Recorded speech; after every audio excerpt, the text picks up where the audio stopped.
Un thème d'actualité, le comité des signataires, il va se tenir le 6 décembre, c'est-à-dire jeudi prochain, à Paris. Chacun sait combien le dossier calédonien est une priorité pour l'État à l'approche des échéances de 2014. Pour en débattre, Isabelle Hollen de l'Avenir Ensemble, présidente de la commission de la culture au Congrès, Georges Naturel du Rassemblement UMP, Gérard Régnier, secrétaire général de l'Union calédonienne, et Philippe Gomez de Calédonie Ensemble, les députés de la Nouvelle-Calédonie. Bienvenue à tous les quatre. Les points de désaccord, il y en a beaucoup. Philippe Gomez. Oui, pourquoi vous parlez de points de désaccord en me regardant? Parce que vous avez dit, si tout le monde s'entend... Oui, c'est vrai que j'ai déclaré que le comité des signataires, c'était pas une grand-messe strictement consensuelle, qu'il fallait bien sûr débattre de ce qui nous rassemble, mais aussi débattre des sujets sur lesquels on n'est pas d'accord. Donc c'est un moment important de l'accord de Nouméa, il a été prévu comme tel par celles et ceux qui l'ont signé en 1998. On doit se retrouver autour de la table et voir comment l'accord de Nouméa est mis en œuvre. C'est ça le sens du comité des signataires.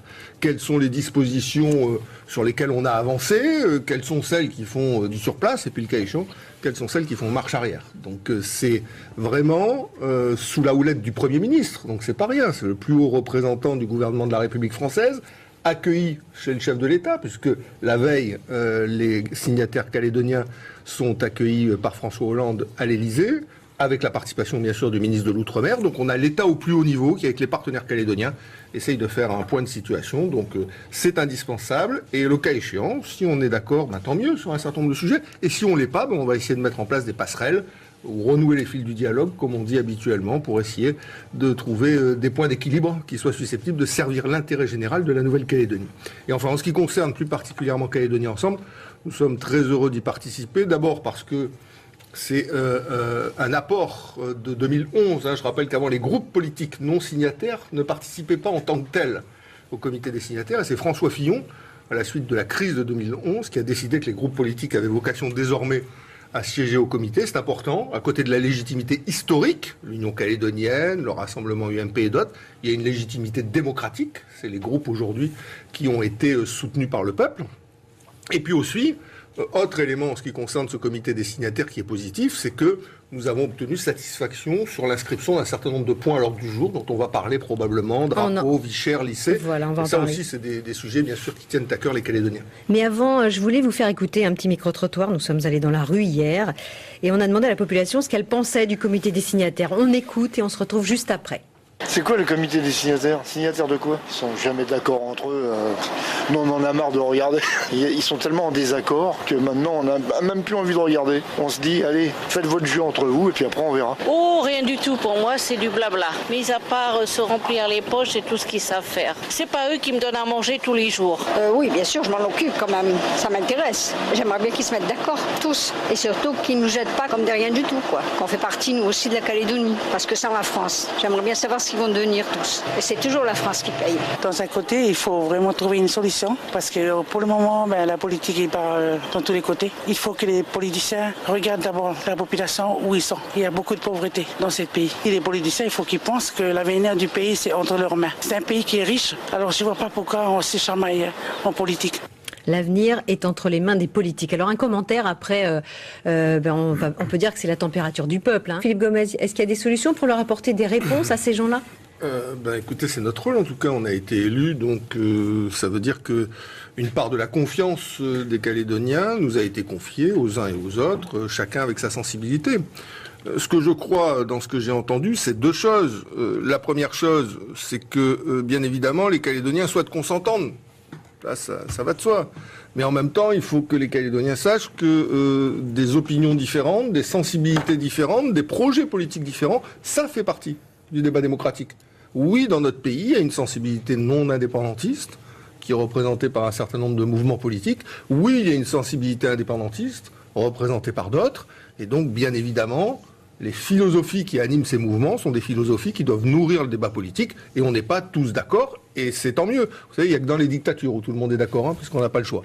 Donc c'est d'abord ce que je veux dire aux Calédoniens au travers des échos que j'ai entendus. La deuxième chose que je veux leur dire, c'est que je comprends la désespérance d'une part de la population du pays, parce que au-delà des débats idéologiques, des débats philosophiques, il y a la vie concrète, la vie de tous les jours. Comment on fait pour joindre les deux bouts? Comment on fait lorsqu'on n'a pas d'emploi pour s'en sortir? Comment on fait pour accéder à un toit lorsque les programmes de logements sociaux ont été réduits de manière drastique? Comment on fait en termes de revenus pour assumer un coût de la vie qui, nous dit l'INSEE, 62% plus cher qu'il ne l'est en métropole? Donc bien évidemment, ce qui a été exprimé aussi au travers des déclarations des différentes personnes que vous avez interrogées, c'est une attente, une exaspération par rapport à une vie concrète qui est chaque jour plus difficile et où les réponses des politiques sont considérées au niveau des institutions locales comme insuffisantes. On va bien sûr rentrer dans les différents thèmes que vous allez aborder au comité des signataires, mais avant, je vous propose d'écouter le ministre des Outre-mer lors de sa visite, Victorin Lurel. Il faut éviter de construire 3 pays. Le pouvoir a été réparti de telle manière que ça relève de compétences provinciales. Et c'est normal que les provinces bougent. Dire ça, c'est pas une attaque, c'est pas une hostilité déclarée. Non, je constate que les choses avancent dans le nord, dans le sud. Bon, et on se dit, mais est-ce que ce qui avance ici ou là, ça correspond à l'intérêt supérieur? Mais demain matin, ça peut être la même chose sur le logement. Comment construire ici dans Nouméa et le Grand Nouméa? Pourquoi les gens partent-ils et viennent gonfler le Grand Nouméa? Qu'est-ce qu'on fait pour y obvier? Qu'est-ce qu'on fait pour rééquilibrer? Avec quels moyens? C'est pas dans les accords ça, hein? S'il y a des clés de répartition. Peut-on recueillir l'agrément des gens au moment où on se prépare à faire la conquête du pouvoir? Est-ce que c'est le meilleur moment pour accueillir des adhésions? On pose la question. Ce n'était pas l'objet de ma visite, mais à la faveur de toutes les discussions, je constate que tous les gens sont conscients, vos élus sont bien informés et ils voient évoluer les choses. Et ils sont conscients qu'il faudra de toute façon trouver une solution. La conscience est là, la solution est à trouver dans les meilleurs délais. Oui, Philippe Gomez. Oui, merci. Je trouve que le passage, pardonnez-moi, que vous avez retenu du ministre, je ne trouve pas très intéressant parce que c'est des sujets... moi, j'ai trouvé qu'il a dit des choses beaucoup plus intéressantes sur d'autres sujets. Il a dit à un moment donné, la question n'est plus aujourd'hui à un moment, dans un parcours mémoriel, la question n'est plus qui tenait le fouet et qui subissait les coups. Voilà, ça c'est le véritable apport intellectuel, culturel de ce ministre de l'Outre-mer. Il fait bien sûr appel à sa propre histoire, l'histoire de l'esclavage. On sait ce qui s'est passé aux Antilles, 400 ans d'esclavage, le code noir, la négation du fait que ce soit parce qu'ils étaient noirs, ne serait-ce que des êtres humains. Mais oui, à un moment, la question n'est plus de savoir qui tenait le fouet et qui subissait les coups. Et ben moi, je l'ai compris comme une petite interpellation aux politiques calédoniens. Parce que nous, parfois, j'entends dans certains discours, et je regarde Gérard Régnier, que je connais de longue date, indépendantiste, de victimisation, l'histoire toujours de qui était colonisateur et qui était colonisé. L'accord de Nouméa, il nous dit justement, oui, cette histoire, elle a existé, oui, le peuple kanak a été marginalisé aux frontières de son propre pays. Marginalisation géographique, économique, politique. Oui, ses langues ont été niées. Oui, son patrimoine artistique a été pillé. Oui, il n'a obtenu le droit de vote qu'au moment de la Constitution de 1958. Oui, 1000 fois, oui. Oui, cette histoire de la colonisation a été notre histoire. Et les ombres et lumières de cette colonisation, c'est le préambule qui les reflète. Mais le préambule nous dit aussi, maintenant, on doit sortir de ça. Parce que d'autres populations sont venues au fil du temps construire ce pays. Ces autres populations, elles ont aussi une légitimité à vivre maintenant dans ce pays. Et elles sont amoureuses de cette terre, comme le peuple originel tient également à cette terre. Et donc, la question n'est plus aujourd'hui qui est colonisateur, qui est colonisé. La question est comment on construit le destin commun. Comment on transcende ce qui nous a opposés. Comment on arrive à dépasser les oppositions culturelles, les oppositions ethniques, les oppositions politiques pour donner du corps à un destin commun. Donc, oublions le fouet, oublions qui subissait les coups et comment on se projette dans l'avenir. Là, j'ai trouvé que c'était un apport intellectuel, politique, philosophique du ministre qui était intéressant à l'occasion de sa visite et qui mérite débat. Deux aspects. Premier aspect sur ce qu'a indiqué Gérard Régnier. Bien évidemment, des réformes sont à mener, économiques, fiscales, sociales, elles sont indispensables. C'est la matrice de Calédonie Ensemble pour une Nouvelle-Calédonie dans laquelle chacune et chacun ait sa place et sa juste place. Bon, après, vous avez fait une coalition avec le rassemblement UMP et l'Avenir Ensemble et le Parti travailliste pour justement, pendant 2 ans, mener ces réformes. Donc, si vous êtes en situation d'échec, il faut que vous en preniez à votre stratégie et pas à quelqu'un d'autre. La seconde chose que je tiens à indiquer, c'est sur le foncier, parce que le foncier, c'est excellent. Vraiment, là, c'est pour moi l'illustration d'une divergence de vue majeure entre l'Union calédonienne et Calédonie Ensemble. Sur le foncier, ce que vous venez de dire. Voilà la question que vous vous posez aujourd'hui à l'Union calédonienne. C'est ça, votre question. Est-ce que tous les clans du pays ont fini par obtenir, après 300 000 hectares qui ont été redistribués depuis le début de la réforme foncière en 1976, est-ce qu'ils ont tous obtenu la reconnaissance de leur lien à la terre? Eh bien moi, aujourd'hui, à Calédonie Ensemble, c'est pas notre question, monsieur. Notre question, c'est sur les 300 000 hectares, 295 000 sont en friche. Comment on fait pour réinsérer le foncier coutumier dans le développement économique du pays? Comment on fait pour faire du foncier coutumier un support pour le développement agricole du pays, un support pour le développement de l'habitat social dans le pays, un support pour le développement des zones artisanales et industrielles? C'est ça la vraie question aujourd'hui. Et là-dessus, l'Union calédonienne réfléchit-elle? C'est là-dessus qu'elle devrait réfléchir, parce que c'est ça le véritable enjeu du pays aujourd'hui. Et donc vous voyez comment eux regardent vers le passé, est-ce que tous les clans ont eu leur lien à la terre? Et nous nous projetons dans l'avenir, c'est la Nouvelle-Calédonie de demain. C'est la vraie différence entre nous, monsieur Ray. Question d'auditeur. Bonjour André, on vous écoute. Oui, bonjour à tous. Voilà, c'est pour une question par rapport au foncier. Là, j'ai entendu 300 000 hectares qui sont en terre coutumière.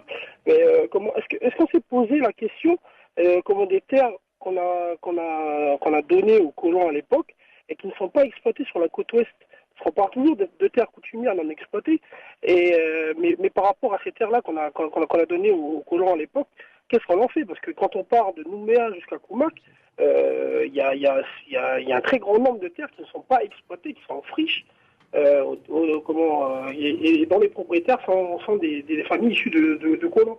Donc c'est bien beau de parler des terres coutumières qui ne sont pas exploitées, mais les terres coutumières qui ne sont pas exploitées, c'est à long terme pour que chaque Kanak descendant de telle ou telle chefferie puisse s'établir sur son propre lieu sur lequel il se Merci connaît. André. Qu'est-ce qu'on en fait des terres des colons? Merci d'avoir posé la question.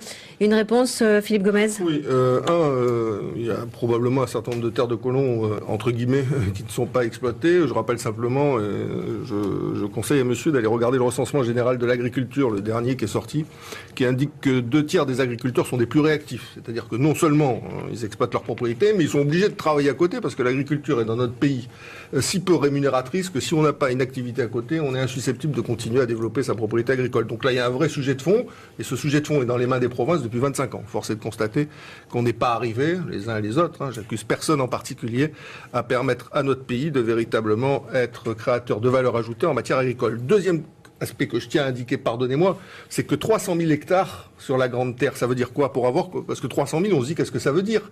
Il y a aujourd'hui autant de fonciers coutumiers sur la Grande Terre qu'il y a fonciers privés. On est à moitié-moitié, le reste c'est du domaine public, essentiellement les montagnes.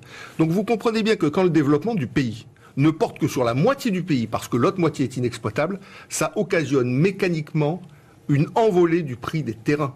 Et l'inflation qu'on connaît en matière foncière, elle est due au fait que le développement ne peut s'asseoir que sur la moitié du pays. Donc c'est un vrai sujet. Moi j'aimerais bien, avec l'Union calédonienne, y travailler, y réfléchir, avec le PALICA aussi, parce que ça conditionne un développement qui soit un développement raisonnable pour demain. Voilà. Une piste de travail, mais surtout, non, on va surtout revenir, se recentrer. Je voudrais intervenir quand même. Parce sur les grands thèmes que vous allez évoquer la semaine prochaine. C'est un grand thème. Le foncier, c'est un grand thème. Isabelle l'a dit, nos gens sont tenus par le foncier. La cherté du foncier sur le Grand Nouméa fait que les loyers sont chers. C'est quelque chose d'important. Là-dessus, l'Union calédonienne amène des réponses. Il est vrai que monsieur Gomez, s'il vous plaît, c'est vrai que vous n'avez pas lu encore. Mais dites-moi, je suis curieux de savoir les réponses du Nouméa, je ne les ai pas vues. Vous n'avez pas lu encore l'émotion de l'Union calédonienne. C'est vrai que dans sa grandeur, monsieur Gomez, j'en ai vu sur le drapeau, il sait tout, sur la présidence du Congrès, beaucoup, mais j'en ai pas vu sur le foncier. Il ne peut pas prendre en compte les autres partis politiques et surtout pas les partis indépendantistes, qui sont certainement les partis qu'il faut le moins tenir compte parce que ce sont des gens qui sont pas forcément intelligents, qui sont certainement vous avez vu le qui ne vivent que dans le passé. Laissez-le terminer. Donc sur le foncier, sur notre motion de foncier, et puis de toute façon, M. Gomez, il a l'habitude, il essaie. C'est un indépendantiste qui a accusé les autres indépendantistes de marchandage. Donc voilà. Sur le foncier. Répondez-lui. Attendez, laissez-le répondre. Sur le foncier. Il faut pas qu'il notre motion, lien à la terre. Premier point. Deuxième point. Le deuxième point, c'est aussi comment on met en valeur ce foncier. Et là, on vient d'engager depuis un an des démarches auprès de l'ensemble des communautés de ce pays, les pionniers, etc., etc. La main qu'on tend aux partis politiques et qui la refusent, parce que c'est comme ça, ils veulent garder le pouvoir. Ils ont le pouvoir depuis 30 ans. Ils sont en poste au pouvoir depuis 30 ans. Qu'est-ce qu'ils ont fait? C'est la question qu'il faut leur poser. Et le troisième point, et là, Isabelle a rappelé quelque chose. Et j'invite M. Gomez à lire. D'ailleurs, je lui enverrai l'émotion. Nous avons rappelé que le foncier doit servir d'abord aux citoyens du pays. Et on parle bien de citoyens. Et on a même rappelé une mesure que l'Union calédonienne de l'époque, alors c'est vrai, c'est de l'histoire, mais qu'on peut rénover parce que c'est toujours en place. Le foncier pour les enfants du pays. Ça fait partie de notre motion de 2011. Et la mise en valeur, les ODEP, qui est une proposition d'action, le fonds de garantie sur terre coutumière, qui est aussi une manière d'agir pour permettre de créer des logements sur le foncier, sur un foncier qui n'est pas cher. Et vous parliez tout à l'heure, puisque vous parliez du prix, des Calédoniens, etc. C'est vrai que j'ai noté aussi que dans certains endroits de ce pays, le foncier a énormément augmenté. D'ailleurs, certains ont fait beaucoup de plus-value sur du foncier qu'ils ont obtenu par la réforme foncière de 87. Moi, je voudrais revenir sur le comité. Qu'est-ce qui va se passer la semaine prochaine? Quels sont les dossiers prioritaires par rapport à vos partis politiques? Pour Calédonie Ensemble, quelles sont les priorités, Philippe Gomez? 3 priorités. Première priorité politique, c'est le drapeau. Je rappelle que je présidais un gouvernement qui a été renversé en février 2011 et qui a donné lieu à la coalition entre le Rassemblement IMP, l'Union calédonienne et le Parti travailliste, parce que un drapeau flottait pas sur la mairie de Lafaux. C'était il y a 2 ans maintenant. Et donc, nous, on a toujours considéré que cette action était une action contraire à l'accord de Nouméa, puisque l'accord nous dit, d'une part, que le drapeau du pays qui doit flotter aux côtés du drapeau tricolore doit incarner l'identité kanak et le futur partagé entre tous, et d'autre part, parce que ce drapeau doit être recherché en commun. Ce sont les termes de l'accord, recherché en commun, ce qui n'avait pas été le cas. Donc nous nous sommes engagés de longue date dans un combat pour que l'accord de Nouméa soit respecté, c'est-à-dire que cette recherche en commun soit initiée. Et donc, après beaucoup de difficultés, ce point est enfin inscrit à l'ordre du jour du comité des signataires dans le cadre du bilan des signes identitaires. Et je dois dire qu'il y a un signe positif, il faut les dire aussi, parce qu'on ne peut pas dire que on ne peut pas être... il faut essayer d'être objectif sur ce genre de sujet, d'autant plus que c'est un sujet sensible. C'est que la commission du Congrès qui s'est réunie récemment pour examiner la proposition de délibération que Calédonie Ensemble a déposée depuis 2 ans, visant à faire en sorte qu'on mette partis politiques et société civile pour engager cette recherche en commun du drapeau commun, elle a obtenu l'unanimité des partis politiques. Donc moi j'y vois un signe d'ouverture sur ce sujet. Je ne sais pas à quoi on va aboutir, mais c'est pas la question. La question pour moi, c'est pas à quoi on aboutit, c'est est-ce qu'on respecte l'accord et est-ce qu'on engage ce travail qu'on aurait dû engager il y a 2 ans. Deuxième sujet, pardonnez-moi, il n'y a pas qu'un sujet politique, il y a un sujet majeur, un sujet vie chère. On l'a vu tout à l'heure au travers des réactions concrètes des Calédoniens. La politique, c'est une chose, mais la vie concrète, c'en est une autre. Et on est attendu également sur le terrain des réponses aux problèmes que les Calédoniens rencontrent dans leur vie concrète. Et là-dessus, au comité des signataires, 2 points relèvent de la compétence de l'État. Premier point, création d'une haute autorité de la concurrence, de façon à ce que cette autorité dispose d'un pouvoir d'enquête et de sanction pour mettre un terme à tout ce qui relève des marges abusives ou des pratiques anticoncurrentielles qui sont directement à l'origine de la cherté des prix en Nouvelle-Calédonie, parce qu'on est une petite île et les situations de monopole ou de duopole, elles sont extrêmement fréquentes. Et pourquoi ça relève de l'État? Parce qu'il faut modifier la loi organique pour créer cette haute autorité de la concurrence. Et deuxième sujet vie chère, c'est le plafonnement des frais bancaires. Vous savez qu'avec Sonia Lagarde, nous avions déposé un amendement sur le sujet, qu'il a été voté par l'Assemblée nationale. Il faut maintenant qu'un décret intervienne pour plafonner les frais bancaires calédoniens à la moyenne des frais pratiqués en métropole pour des opérations du même type. Et le décret devrait nous être présenté à l'occasion de ce comité des signataires. Et puis enfin, dernier sujet, qui est très important pour Calédonie Ensemble, c'est les lycées. Tout à l'heure, Georges Naturel parlait du transfert de l'enseignement.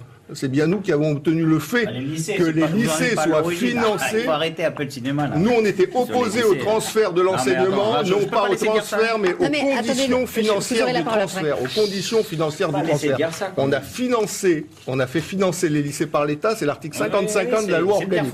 Le lycée du Mont d'Or et le lycée de Pointe-Bout. Et donc, nous, on est très attentifs à ça. Je suis intervenu à l'Assemblée nationale sur le sujet parce que les autorisations d'engagement de l'État n'ont pas été prévues au budget de l'État.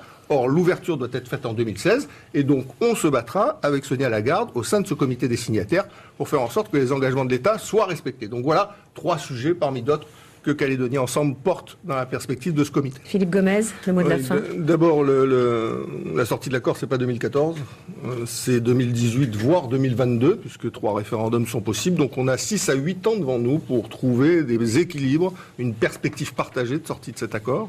Le deuxième point, c'est que c'est aux élus issus des élections provinciales de 2014, parce que le peuple leur aura fait confiance, qu'il appartiendra de décider comment cette sortie de l'accord de Nouméa s'organise. Et puis le troisième point, c'est que la négociation entre indépendantistes et non-indépendantistes, elle doit se faire d'égal à égal. Elle ne doit pas se faire les uns en haut, les autres en bas. On est sur un même pied, on est tous calédoniens, a dit M. Régnier. Je suis bien d'accord avec ça. Donc on est tous sur un même pied. Et on essaye d'égal à égal de trouver une sortie partagée de cet accord qui permette à chacune et à chacun qui tient à cette terre, qui a la volonté de vivre ici, qui a la volonté de construire un avenir en paix, qui a la volonté de voir ses enfants s'épanouir dans ce pays, de pouvoir le faire. C'est ça l'enjeu et c'est ça la responsabilité qui est la nôtre dans la perspective de cette sortie de l'accord de Nouméa. Merci à tous les 4 et on n'a pas parlé de citoyenneté, ce sera un autre débat. Heureusement, parce qu'on aurait pu faire 1 heure de plus sur la question de la citoyenneté. En tous les cas, merci à tous les 4 d'avoir participé à ce débat.